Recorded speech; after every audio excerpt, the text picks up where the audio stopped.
Hi, I'm Julia and thank you so much for joining us this morning for this Tuners Tourism webinar. This series has been focused on digital, and so far we've looked at having a digital strategy, how you can use social media such as Facebook, Twitter and Instagram, so important these days for tourism, and also managing your online reputation. And you can see all of those webinars in full on the Hi YouTube channel. If you missed any of them, that's youtube.com/HIE Communications. Today we're looking at booking trends and how you can harness all this information to really boost your business. There's a lot of research, there's a lot of insights that we're going to be going through, but we're really going to break it down in a way of how you can use that information to improve what you're offering for customers and to really, affect your bottom line, make some more money. So we've got some great guests here today. We have got Lesley Whitehill, Senior Insight Analyst for VisitScotland. Lesley, thank you very much for coming. Your latest research has been pretty comprehensive, hasn't it? Yeah, so our 2019 Trends document, the Trends documents by VisitScotland are intended to inform and inspire businesses, and this year we're focused on the issue of wellness, which we're going to talk about today. Yes, we are, and it's really interesting, and I can't wait to talk about that. But we've also got Neil McCandlish here, who's the Area Manager for Scotland for the Expedia Group. Neil, there's real opportunities for tourism businesses to grow based on what we're seeing in these trends, isn't there? Yeah, absolutely. I think we've seen international business rise over the last 4 years massively across the country, particularly in the Highlands. And I think there's a huge opportunity to make your business even better throughout the year with that customer. And we're going to talk about specifically how you can do that. That's very much the idea for the session today. We're going to look at these trends and break them down in a way and how they affect your business. So we've doubled down on the experts today. They are here for you. We want you to ask your questions and let them help you to work out how these trends we're looking at relate to you. And Richard is going to be manning the chat box and finding out what you guys have to say and all your questions as well. Richard. Yes, morning. Thank you very much, Julia, and morning everybody who's watching. Our viewing numbers are going up and up and up since we started. So some of you are late. I know you're late, but you're here now. So you're very welcome. Hi, Jacqueline van der Acker, Andy Martin in Banff, and Caroline, Ellie Lamont, and where Stags Roar, you're here as well, and we're here in Orkney. So thank you very much for joining us. Any questions and comments you've got, I will put them to the panel, and I can also type questions and get them to Julia as well. So thanks for joining us. Back to you, Julia. Thank you very much, Richard. Okay, so I guess let's start at the beginning. We are focused on digital at the moment, so I feel like we should begin with sort of the actual booking mechanisms and what the trends are there. Lesley, online presence and bookability, so important, isn't it? Yep, in order to let your customers know that you're there and you can be booked, you have to be able to be found. So one reason to have a good website and keep your content up to date is to inspire customers to come, but also you have to allow them to then book a product to see what you can offer. Mm-hmm. And the trends that you've witnessed through your research in terms of how people are booking are really interesting, aren't they? Yep. So increasingly, customers are looking to book online. They're looking to access inspiration online. We've seen an increase in businesses who have their own website with booking functionality. And of course, with Neil here today, we've seen an increase in the OTAs operating in that space. Yeah, and social media as well. We talked about this before when we discussed Facebook specifically in that session, which was excellent. Check it out if you haven't seen it on YouTube. We talked about that the customers are not just using social media to ask questions, they're actually wanting to use it to book. And that's something that we've seen a trend for, haven't we? Yep, and having a presence on social media also allows you to keep up that communication with the customer throughout their journey. So from booking and having that initial conversation all the way through to inspiring that trip and then getting the all-important reviews at the end of that. Yeah, I know. And it's funny, I feel like we keep talking about the same things. It's about having that presence. Neil, being able to be found online, that goes beyond just having a website, and in fact probably that's becoming less important now, isn't it? Yeah, absolutely. And I think customers are looking for it to be as easy as possible for them to make the booking. And I think the first job there, as Lesley said, is to be discoverable online. Make sure your content is seasonal. So we have amazing seasons in Scotland. Make sure that you update your content as we go throughout the year to reflect what it actually looks like. And I think that's a key to making sure customers convert. Mm-hmm. So Lesley, some of the statistics that I've got here about how people are booking, you've got on online travel agents, like for example Booking.com, Expedia.com, you've got 43% of businesses who engage with an online travel agent, yet 64% of visitors to Scotland are looking to book online. So there are still those traditional customer that's looking to have that face-to-face connection. So we're not saying that booking online replaces that. It's about supplementing each other and ensuring that you're accessing all customers. So Neil, what do you think that actually means then for the tourism businesses that we are engaged with today? What do they need to be thinking about? How they need to make those changes? Yeah, I think one of the big things is the fear of turning that tap on to go online. I think getting over that initially is a big step. And the thing with companies like ourselves is we have people in Scotland that are here to help, and pick up the phone and speak to us. There's also channel managers that have to be your sort of first step to getting online. There's channel managers based here in Scotland and in England that will you'll be able to pick up the phone and speak to them and ask for assistance to be able to get online. Tell us what a channel manager actually does. Yeah, so they take your rates that you decide on throughout the year and display them on any channel that you want. So once you sign up with a channel manager, they'll give you a system where you upload your rates, and then they'll ask what channels you want to send that out to. And sometimes, so for example, what channels are we looking at? So OTA is mostly, so it'll be your online presence that channel managers will help you with. So yeah, I think it's a huge step. First, to getting online is to decide on your channel manager, and then what I would say with channel managers as well as shop around. There's lots of different options. Channel managers that suit a 5-bedroom B&B won't suit a 150-bedroom hotel.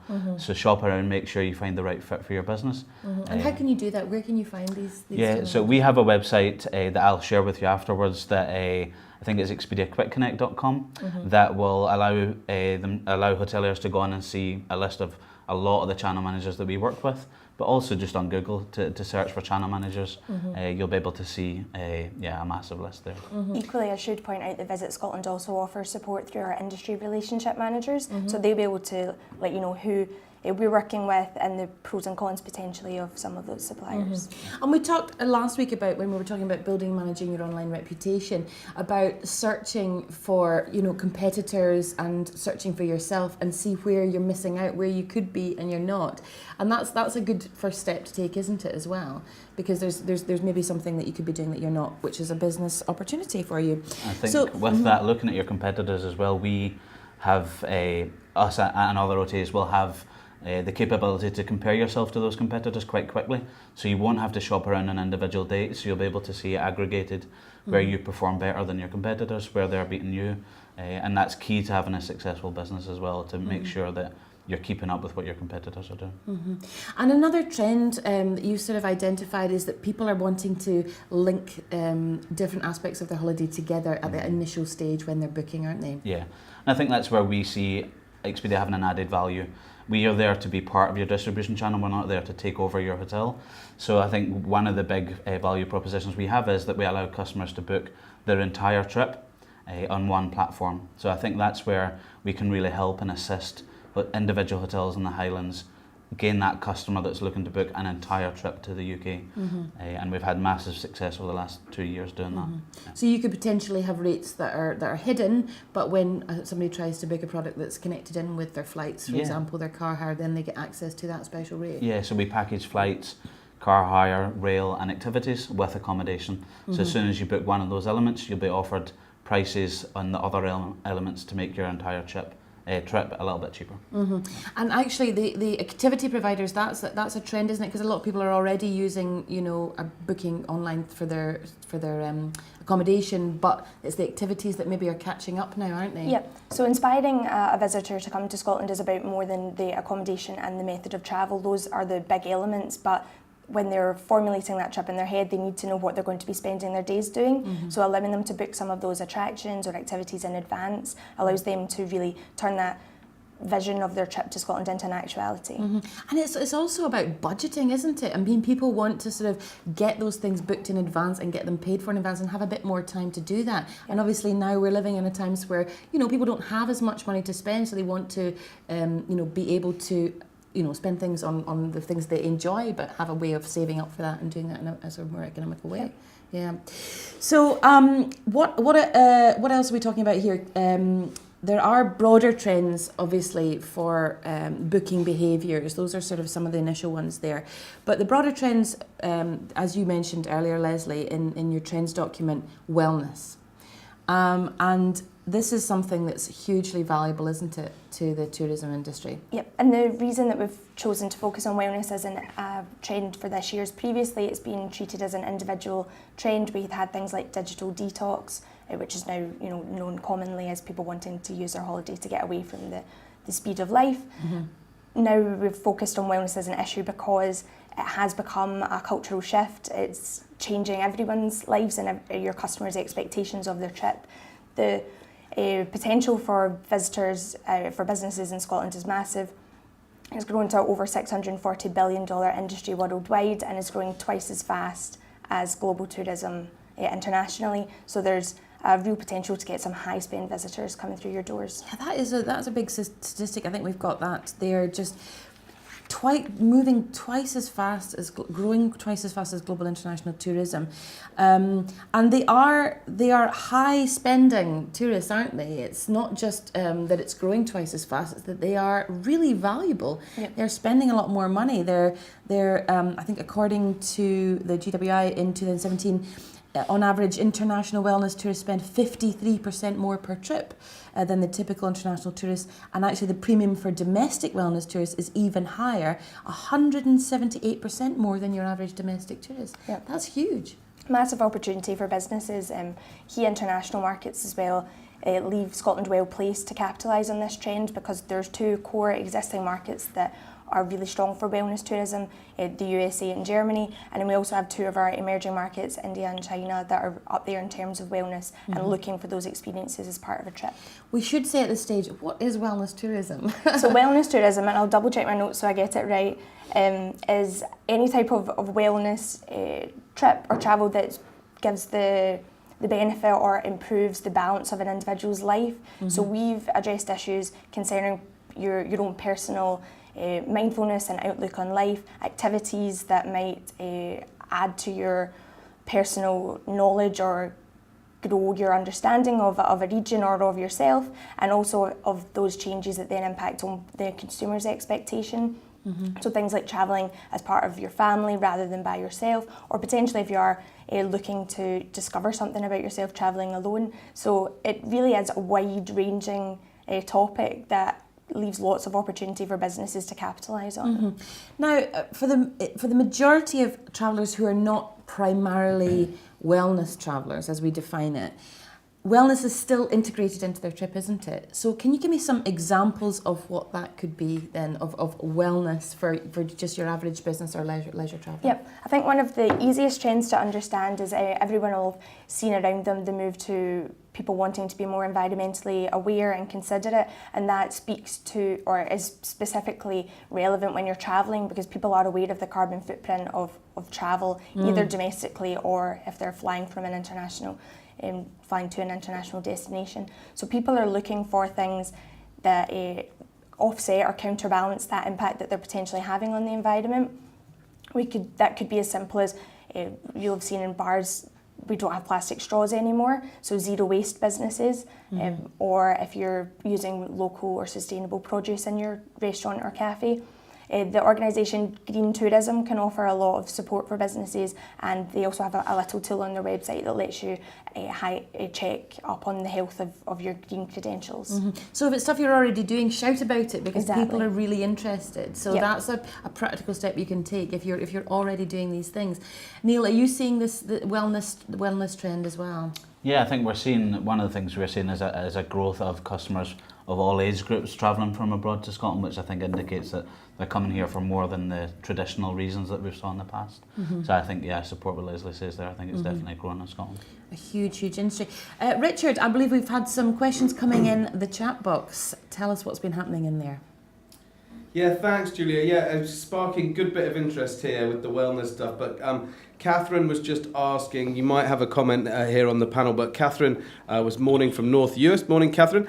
Does anyone here use a channel manager? I learnt last year that only some will work with Visit Scotland, allowed to be found online by visitors searching by date. And then Jamie Connor has answered Catherine and said, best to contact Visit Scotland to see which ones are currently connected. They have a policy of working with all, but realistically it's best to go with one that they're currently working with. So I hope that makes sense, and that makes sense with you. And then some other questions just coming in on the subject of wellness. There's one here from Anna Trafford. She says, look, she's a small accommodation provider and she wants to know what's the best way of her tapping into the wellness market because she doesn't have a pool, etc. But some answers are coming in from Diane at Where Stags Roar. And Diane, I've been looking at your website for Where Stags Roar, and I tell you, I'm coming to visit soon. It looks absolutely outstanding and a fantastic website as well. So she's giving some advice here about what people can do, tapping into local things in the area, but that's something that the panel could probably answer better. Thank you. Oh, thank you, Richard. So channel managers, they're just jumping back a little bit. Lesley, you're probably best placed because you're from Visit Scotland. It is a case of, I guess, going on there and seeing who you're working with at the moment. Yep, so we have a list of, when I checked yesterday, 15 providers, but I know that's being added to every day. And those are ones who allow the website can interact with their website. So that's where we're talking about the data availability. That's maybe where some of them are operating slightly differently. But yeah, either go to the website directly, or there's also a section on there where you can find contact details for your industry relationship manager, and they'll be able to guide you through that process. Well, I was just going to say, sometimes it's easier to speak to a human being, isn't it? Yeah. Even though we're talking about all things digital. So on the other question there, Anna's question about tapping into the wellness market, if you're a smaller business, you don't have a pool, you don't have a spa, there's still things you can do, isn't there? Definitely. I think working with green tourism is a good start. Also, we've talked quite a lot about working with your local area and understanding other providers, suppliers that you can be using in your business. So wellness doesn't have to mean that you have access to spa facilities, for example. There's lots of ways that you can look at it. I would advise having a read of the trends document, because most businesses that I've spoken to have found a few nuggets in there that they're already doing, and they just have to maybe promote slightly better, or quick wins. I will we'll stick that in the chat box, a link to that. Yeah. I'll give that to Richard in a second. So I think as well, you don't have to have a pool, you don't have to have a spa. It could be as simple as tapping into this trend for spending more time outdoors. It could be just flagging up some forest walks. It could be, I think one of the other things we had was booking the gin tasting course run in the hotel bar. I'd love how that taps into wellness. That's maybe my idea of wellness. But it's about, sort of thinking beyond just your own business and what you have, the facilities you have. You don't necessarily need to be spending a lot more money. It's maybe just a case of educating yourself about what you've got in your surrounding area and how that can tie in with the trend. I think it goes back to, on the website, seasonality stuff, is that some outdoor activities might be suitable in the summer that aren't suitable in the winter. So making sure that you don't just update your website in January and then leave it for the rest of the year. That you're constantly looking at what you can add to your website to make sure it's seasonally relevant. Yeah, because especially in Scotland, obviously there are going to be some things that you will be fantastic to go out and enjoy, all the outdoors activities, walks, all these kind of things that are not going to work so well, are they? But increasingly we're finding that visitors are travelling not specifically for Scotland's weather, but to experience different weather types. Also, we've seen an increase in people looking for the Northern Lights, for example, and other weather phenomena, rather than just it always rains there. So there you go, Anna. That's using our natural resources is a good way to tap into the wellness trend, and I think that's something that we could all do. We could all be doing today, couldn't we? That doesn't necessarily require spending much money. Neil, the sort of trend that we've identified, I guess, through you guys as being a major one is this trend for more international guests, isn't it? Yeah, absolutely. So, like I said at the beginning, we've seen a huge increase in international business. Particularly when we're talking about the Highlands, it's been over 100% increase since 2014, which is massive for that area. And I think the businesses there will be able to see that effect throughout the summer. So I think it's definitely something that we need to continue to focus on. We need to get a lot smarter at targeting the right customer at the right time there. Because we're talking about international, it's very easy to talk about international as a group, but what you're seeing there is massive individual countries that are travelling to Scotland. So we need to make sure that we're catering for the travel patterns of those individual countries, and not just international as a group. Right, which is the key. exactly, yeah. And there are such huge benefits to these international customers, aren't there? I think Yeah. we've got a slide that shows some of them. They are staying for longer, Yeah. they're spending more, and they're less likely to cancel. Yeah. So all great benefits for all tourism businesses in Scotland. And as well as that, as you said, you could be, extending your season because they sort of, the way that they match up Yeah. with our domestic visitors. Yeah, I think there's a big myth in the Highlands that international guests go away in September and don't start coming back until April. The graph that we have here is showing that international customers are your most important throughout the year. So you constantly have to be aware of them being the most important. And this is through Expedia group channel, obviously. But I think that you need to make sure that you don't stop focusing on international customers in September and then start again in sort of March, preparing for April. It has to be throughout the year. So we're talking about focusing on the specific countries. Can you tell us a little bit more about that? I think we've also got a slide here which gives us a wee bit of an overview of who those countries are and what those differences might be. So if we take that example of that myth about customers going away in September, if you look at the slide that's on just now, you'll see that Australian customers book about 86 days in advance. So you have to start preparing for the Australian customer that's going to come in November 4 months ahead of that. So you can't stop, or you can't get caught up in the busy season and be happy with how June, July and August are going. You constantly have to be looking ahead to say, what am I doing to target these customers that are going to stay for 3 or 4 nights? They're going to book a higher room category, they're not going to cancel. You have to be looking, I would say, 4, 3 and then 2 months out to make sure that you're targeting Australian, American, Germany, France, Canada, all those countries that we know come to Scotland. How are we doing that? Yeah. So I think one of the big things is speaking to an expert. So Visit Scotland have industry relations experts that use the papers that Lesley's team put out as a sort of guide to say this is when you need to target these customers. Also speak to the OTAs that you work with, so ourselves, our competitors, and I think we don't expect the individual businesses to be the experts right now, but you need to reach out and speak to the people that are the experts and get that information now so that you're prepared for the rest of the year. But the help is there. Yeah, and you exactly. could really be taking advantage of that. Yeah, and just being aware of, as you say, the behaviours of those different countries and how they affect how you're going to target them. So we've got some questions coming in. Jacqueline says, when we're talking about high quality and healthy food and drink, maybe collaborate with yoga or other spa providers. So that's a sort of common theme, isn't it? Is collaborating with other businesses. Yep, and thinking of yourself as a region and a location that you want to encourage visitors to come to experience all that your region has, rather than doing it all by yourself as an individual business. Link up with those around you that want to attract the similar sort of customer. Absolutely. So if you've got something in your local area, for example, yoga classes, you could suddenly become a little wellness retreat, couldn't you, if you're linking in and creating some deals there. So thank you for that, Jacqueline. And Jamie Connor says, will Visit Scotland be filtering wellness in their search functionality? Can you answer that question, Lesley?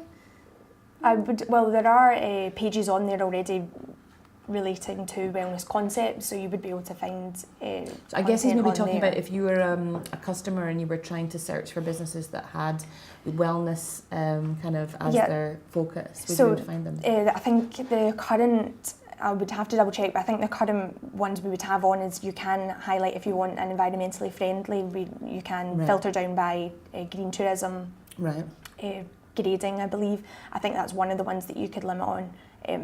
But yeah, potentially other ones could be, I guess it would be more of a word search though rather than a filter. Right. Given how wide wellness is, I don't know how you would say I am a wellness business. Yeah, okay. All right, well, I guess that's just something to make sure that we're flagging these things up on our websites, on our social media. Maybe think about if you've got campaigns, if there's something seasonal, linking up with other businesses. So, and there are other trends beyond wellness, or that maybe tie into the broader wellness themes. Lesley, you had the once in a lifetime. Once in a lifetime. I can't ever say that without sounding ridiculous, but explain what that means. So this came out of some research that we did, and also speaks to some research Expedia have done, specifically looking at the millennial generation, although what we've found is that's such a large generation now that their sort of behaviours are becoming a societal norm. And there's been a lot of talk around how budget aware millennials are because they grew up in times of austerity, maybe not had the same financial benefits as some of the generations that have come before them. So they tend to save specifically for travel, and then will moderate that spending in line with what their own personal interests are. So what you're finding is, for example, they'll be staying in a hostel, but they'll be eating in 5-star restaurants because they're a foodie, or they're splurging on a specific hobby or activity, but then they're eating at more high street chains. So you can get the spend from them, but you just have to be a wee bit more selective and offer them that opportunity to personalise and to selectively splurge on what interests them. And how does that link into your research then? Yeah, I think that very similar. A lot of the research that both companies did was very similar there. So I think we're definitely seeing a lot more younger customers coming from further afield. So I think that's one thing that a lot of our technology is driven towards, making it easier for these younger people to have a less expensive long haul trip. So making sure that we provide the right flight prices at the right time, making sure that hotels are offering opaque package discounts at the right time, and then all What's the way an opaque package discount? so that's when we package flights and car hire and hotels all together. So the price is opaque. The customer doesn't see the individual price for each element. They just see one price overall. I hear opaque, I think tights. That's all I know. Right. Okay. So that's all good to know as well. So this once in a lifetime. So what can we specifically do? I always try and bring it down to, okay, that's all very good and well, but what does that really mean for businesses like the people that are watching today? Yep. So my key takeaway from that trend would be to look for opportunities to personalise an experience. So there might be a basic experience, but then you can offer add-ons that is an opportunity for that individual to spend more. If it's a specific activity, offer them an upgrade on that for an additional cost. Then what you'll also find is, because it becomes a once in a lifetime experience through what they've added on or bolted on there, they want to share about it on their social media, and you get that free advertising coming from that sharing. The social media brag. Everybody loves that. And people are looking for unique experiences. That's quite key, isn't it, Neil? It's the sort of things that nobody else is going to have done. They've got unique pictures for Instagram. Yeah. And I think that gone are the days of you get a booking in your hotel and then you don't hear from the customer until they check in. Especially for this younger generation, you need to start engaging with them as soon as you get that booking, finding out what it is that they're coming to do, what do they want more information on, how can you help them book that. And I think that's the personalised service, that it's already in place before they arrive at the hotel, so they know exactly what they're coming to do. Yeah, managing those expectations is hugely important.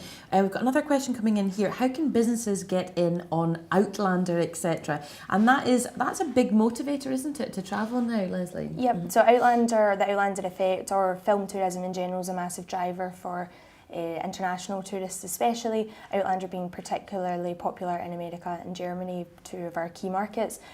There is advice on VisitScotland.org on getting involved in the Outlander trend, but really it's just highlighting through your communication, through your website, any links that you have, any filming that has occurred in your region, and again about that clustering of similar-minded businesses, so that there's a full experience there for the visitor and they know what my Outlander day in Scotland is going to look like. Okay. And what about if you're in an area where there's not necessarily being any film? Can you still tap into that sort of appetite? Of course, but it's a great opportunity for Scotland to be on the world stage through film, and it's mostly our scenery and our landscape that is being showcased through these films or TV shows. So if you have, again, a scenic area, or you might want to put something like an Instagram post on there, a hashtag that people can be using to share pictures from that specific spot. So you capitalise on what your natural assets are around you, or again, if it's related to history or heritage, you might have local mythology or local historians that can share those stories with your potential guests. Absolutely. Same things just keep coming up over and over again. Neil, what would you add to that in terms of the Outlander effect, or taking advantage of trends like that? Yeah, I think it's looking for the points of interest that are closest to you and making sure that those are visible on your website, but on any website that you distribute to as well. So we have a functionality in our website where they can choose their points of interest that are closest to them, so they can actually customise those as well. So if they know of a film on location that Outlander used, they can put that as a point of interest close to their hotel. So it makes sure that you're targeting those customers that are specifically coming for that experience. So how can a business then take advantage of that? from So the website? I think the businesses can log on, so they can change their website anytime they want, obviously. So I would say to look at what points of interest are closest to you. And even if you don't have a filming location close by, you will have some sort of natural beauty that's close by. Make sure that's pictured on your website and that you talk about it on your website as well. And getting those keywords in as Yeah, well, so exactly. they're coming up when people are searching. Yep. For your search engine optimization as well. Okay, fantastic. There's so much to talk about. Richard, have we got any more questions coming in the chat box? Thanks, Julia. Yeah, lots of people are sort of sharing bits of information and swapping ideas and things, and I've put your link that you sent over for that document, and there's another one that's come in from Catherine as well.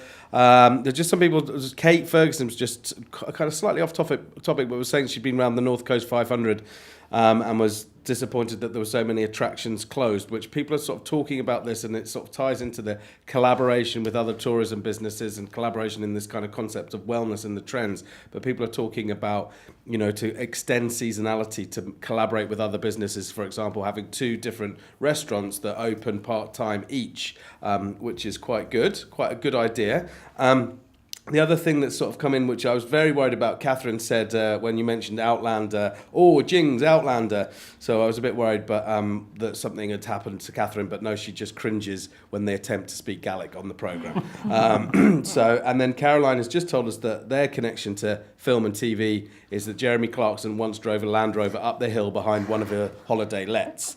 And then just one thing is that it is Diane from West Dagsborough is up for a Thistle Award tomorrow. So just wanted to wish Diane good luck. But Julia, I've noticed, I had a quick look at the website, but that Greg McHugh and Jennifer Riech are hosting the awards, which is, I actually think is a complete insult that we weren't asked. So if any of you are going and you want to sort of mention that Julia and I are available for next year, then do feel free. Or even if we were to be maybe nominated, I could be nominated for the best reading out loud category. But anyway, for now, Julia, back to you.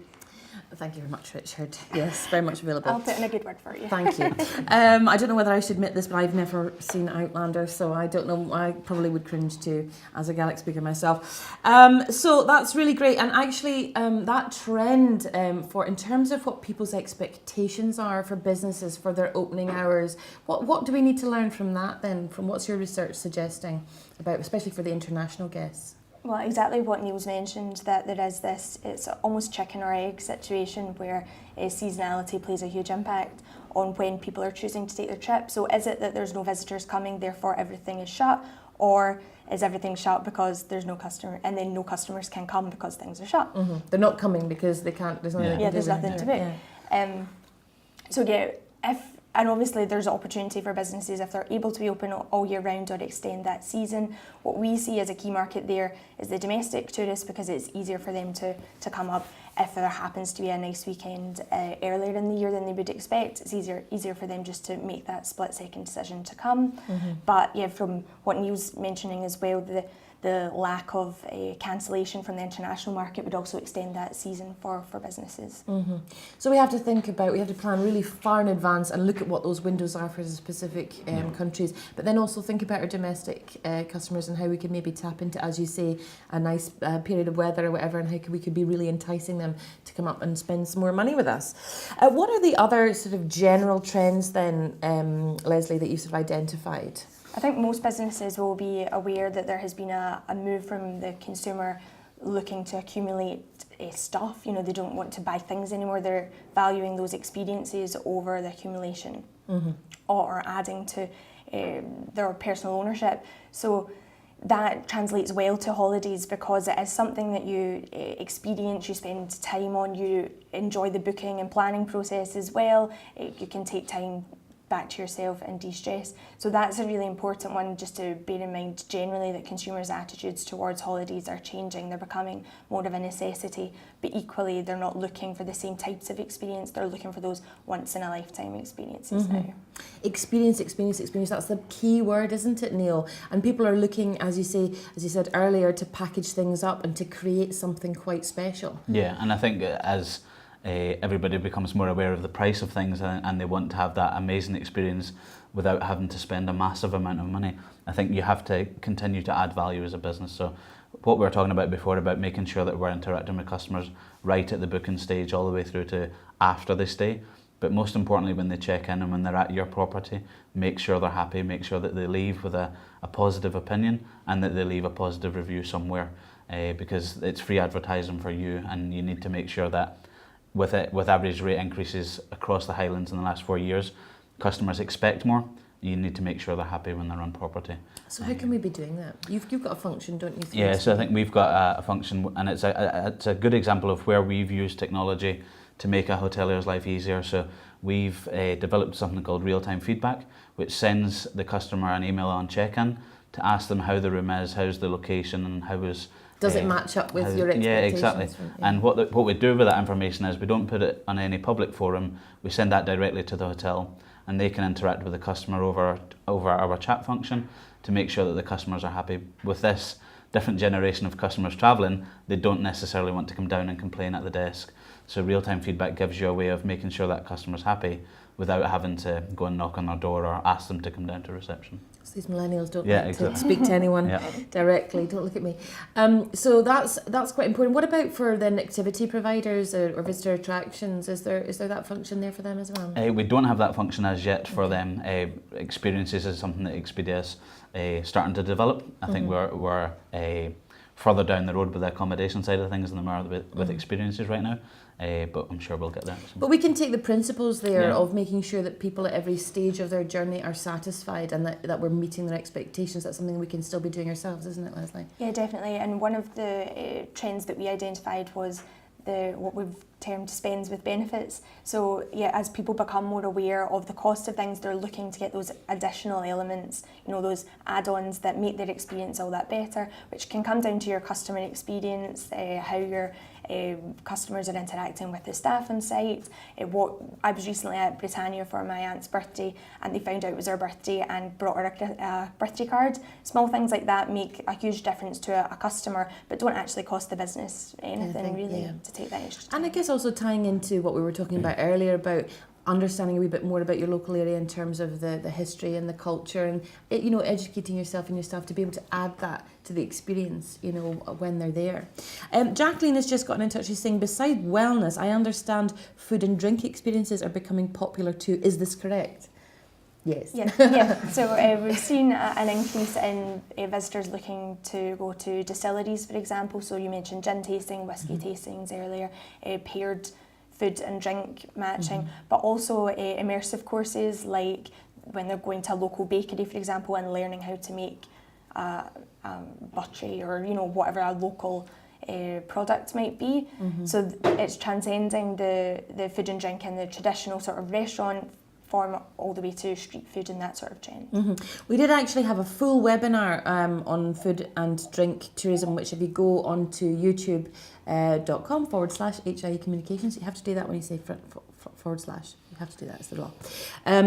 If you look on the playlist for Tune Into Tourism 2018, you will find that on there. There's loads of really good practical advice on how you can tap into that trend as well. And actually, it is getting under the skin of a place, isn't it? And food and drink is a really great way to do that because of all the tradition and the heritage that goes into our local food offerings. Neil, are you seeing that for the food and drink side of things? Yes, so we have a tool that we developed last year called Value Add Promotions that allows hotels, rather than discounting their price, to add something else onto the booking. So, for instance, they could offer a 20% discount in the bar or on the restaurant, and I think that indicates that we're seeing more and more hotels targeting customers with what they want, whether it's an afternoon tea or like I say, that discount in food and beverage.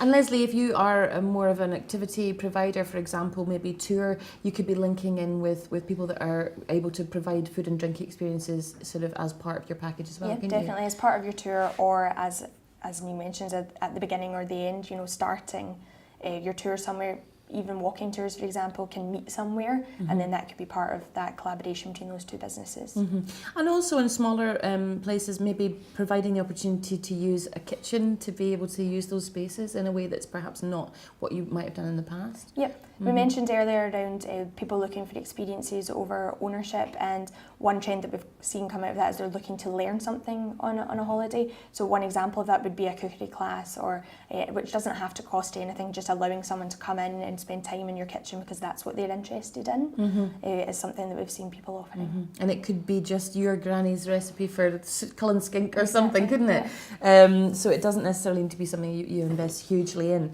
That's fantastic. Well, I'm aware that we are sort of slightly running out of time. Lesley, I wanted to ask you about accommodation trends. I mean, we have focused quite a lot on accommodation. I'm aware that there's more than that going on in the tourism industry. But what are the accommodation trends for 2019? Yep, so we've seen an increase in search volume on alternative types of accommodation. So glamping is obviously a huge trend at the moment, but those more quirky types of accommodation like yurts that allow people to spend more time outdoors, particularly if they're on an active holiday but they're looking to participate in cold water surfing, they might want some equivalent accommodation. Also, we talked about spending time in nature and the health benefits of that, so having an accommodation type that allows you to move between nature and the indoors is becoming more important and more popular. People are absolute gluttons for punishment, aren't they? They just want to be... In Scotland too. God, hardy souls. Neil, are you seeing that reflected then as well? Your research? Yeah, when I started Expedite years ago, it was only hotels that we work with. Now, anything and everything we work with. So, glamping, yurts, all that sort of stuff is really visible on Expedite. Fantastic. And as you say, that sort of trend towards experience over ownership. So we need to really be focusing on that and thinking about how we can tap into that. Have you got any other suggestions for how businesses could perhaps tap into that notion of creating an experience? Yeah, I think it all comes back to the experience you can have in the wider region rather than just as an individual business. So how you're linking up with businesses in your area, you're offering that full package, whether that is through booking everything with an OTA or by offering that information to your visitors once they've booked, highlighting, I've got this, my favourite spot to watch the sunset is here. Or my favourite restaurant is here, why don't you have to try this particular dish. All those personal elements. Really key, aren't they? That's what people are looking for. And I think the areas where we've seen the biggest success in the last few years are areas that have worked together as a destination. So North Coast 500 is a prime example of where they've came together as a destination and they all work together and share each other's learnings. And I think that's exactly what Lesley's saying. It's the key to success now. We went up to Dornoch and Joan up there was absolutely fantastic. They had a sort of community tourism effort and it made a massive difference, and they just got much more people coming and staying for longer as well, which is fantastic. So before we wind up, we've sort of touched on a little bit about frictionless travel. So what does frictionless travel remind us what that means? So it's similar to what Neil was talking about earlier, where customers don't particularly want to have to complain in person, but also keeping your customer up to date with all elements of their trip and any changes that are happening there. So we talked about a tool, Neil may be able to explain it better than I can, that keeps you up to date and also keeps you as a business up to date with the changes that your customer might be going through on that journey, so that you can like delayed flights or So Neil, do you want to tell us? So I think offering customers the ability to be able to travel without having to worry about all those different elements of the journey. So we have smartwatch apps that allow people to track their flights. If there's a delay, then they can get in touch with the hotel and inform them of that through our app. Also, the hotel can get in touch with them and make sure that they've landed, make sure they're on their way, all that sort of stuff to ensure that as soon as they arrive, it's seamless and they get into their room and get out and start exploring Scotland. So really joining the dots is so important, isn't it, at every stage of their trip, and in every element as well, and meeting expectations. Yeah, exactly. So important. Well, before we go, Richard, any final thoughts coming in the chat room from you? Thanks, Julia. No. There's not a lot of comments actually, but everyone's still watching. So everyone still watches, obviously very engaged in what is being talked about. And we have had a final sort of comment from Diane, who she says that she vlogs about things that they like to do, which it sort of inspires experiences. So like yesterday, for example, they went skiing at Glens Coe and they put that on Facebook, and then hopefully from seeing them put that on Facebook, it'll inspire people to book accommodation off the back of it. But I think she just really wants to tell everyone she went skiing yesterday. But listen, thanks everybody for your comments. There's been lots of people have been asking questions and answering each other's questions, sharing documents and that kind of thing. So but everybody's just been gripped by what the panel have been saying today. But thanks very much. Back to you, Julia. We're gripped. So Neil, before we go, what do you think is the most important trend that tourism businesses just cannot afford to ignore? Yeah, so I think for me it's that year-round business, and the key to that is targeting the right customer at the right time. So what we talked about before about Australians and Americans and Canadians, look at those booking windows, make sure we're targeting those customers, and as soon as they book, make sure you interact with them. Make sure you set the expectations for that stay before they get here, and that they leave a positive review afterwards. And where can we find out more from Expedia? So we have a team that are based in Edinburgh, so just get in touch with me. I can give you my contact details to put in the chat. But we have a team of 30 people that look after the whole of Scotland, and we can help out with that. Okay, you don't mind us giving your No, email not at address all. out? No, that's Oh, fine. brave man. Leslie, one thing tourism businesses could do today to tap into some of these trends we've been talking Yeah, about? of course. So the first thing I'd say is read them. You can find them on VisitScotland.org, and if you have any questions, feel free to get in touch with myself. Again, you can put my email address in there. And but the key takeaway that I would say is personalisation. So think about your customers as individuals and look for opportunities that you can make that experience unique for them. Fantastic. Well, all great stuff, and we will get your email addresses. Yeah, you have opened the floodgates into the chat box before we finish today. Thank you very much. I guess we are now out of time.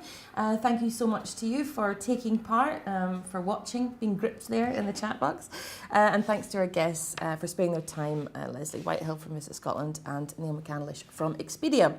As ever, the full webinar will be available on the YouTube channel, youtube.com/HIE Communications, where you can also find all the other webinars in this series.